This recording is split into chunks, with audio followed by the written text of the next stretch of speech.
It's Parker's Interesting People podcast, and I'm here today with ABC 3340's chief meteorologist, the one, the only, James Spann. James, it's an honor to get to interview you today.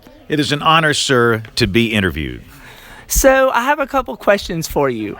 How many years have you been in the weather business?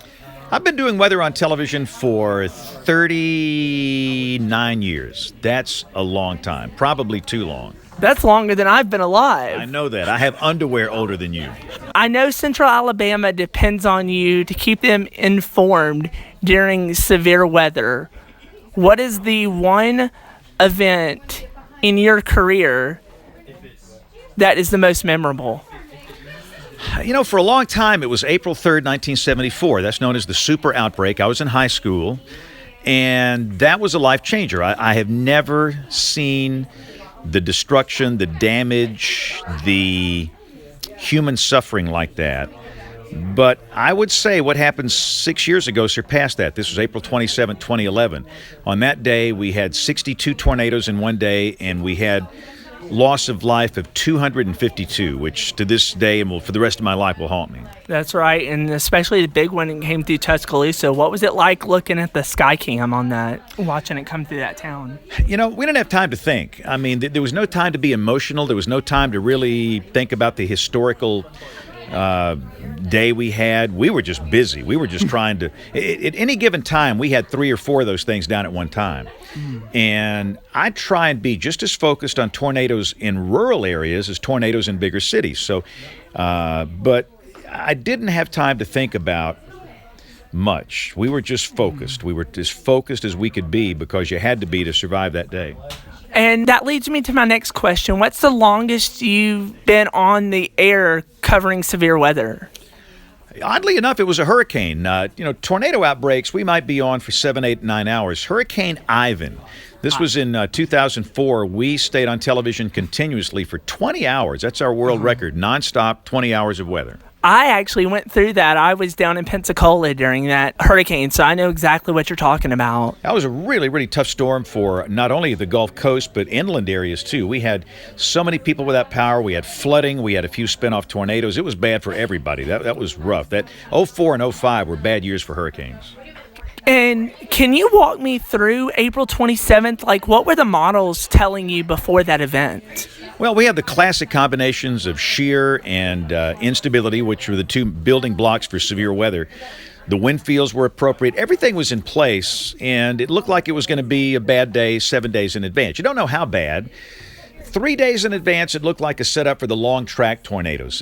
But you never know. You never know until the day what actually happens. But I think it was a well-forecast event, days in advance. The watches, the warnings, the outlooks were excellent. There were good warnings for all 62 tornadoes. And what we have to figure out is why did so many people die? And what we learned that day is that we're pretty good at physical science, but maybe we're not that good at social science, understanding human behavior. So that's what we have to work on. And that leads me to my last question. Tell me about Weather Brains and how it originated. The greatest weather podcast in the universe. Well, over 600 shows. Yeah, it used to be. It's the oldest, we know that. Weather Brains was my creation. This was 12 years ago. Everybody needs a creative outlet. You do. Yeah. You do. Everybody in here needs one. I do. And weather's very structured. When I do weather on television or radio, it's very structured. You're on there for a few minutes. We needed something creative, so we saw what podcasts were. It was brand new at the time. And we said, let's do a weekly show. And we didn't expect anybody to listen. We didn't care if anybody listened. We just got on there and had some fun. So we've been doing it for 12 years and 600-plus episodes. And the guests have been tremendous. Every big name in the weather business has been on the show. And now it's grown to about 35,000 downloads a week on the audio side. And people watch on the video side. We do videos. So we probably have 5,000, 6,000 people that watch. So 40, 45,000 people a week. That's a nice family. That's awesome. And I want to talk about Weather Brains 584. You had Jim Cantori on from the Weather Channel. Yeah, Jim is a longtime friend. Jim and I have known each other for a long time. He's a great guy. He loves weather, has a passion for weather. He has a servant's heart. He is doing it for the right reason. And having him on the show was an honor. And what's cool, I got to be inducted into the Silver Circle, the Emmy Silver Circle with Jim in Atlanta a few years ago.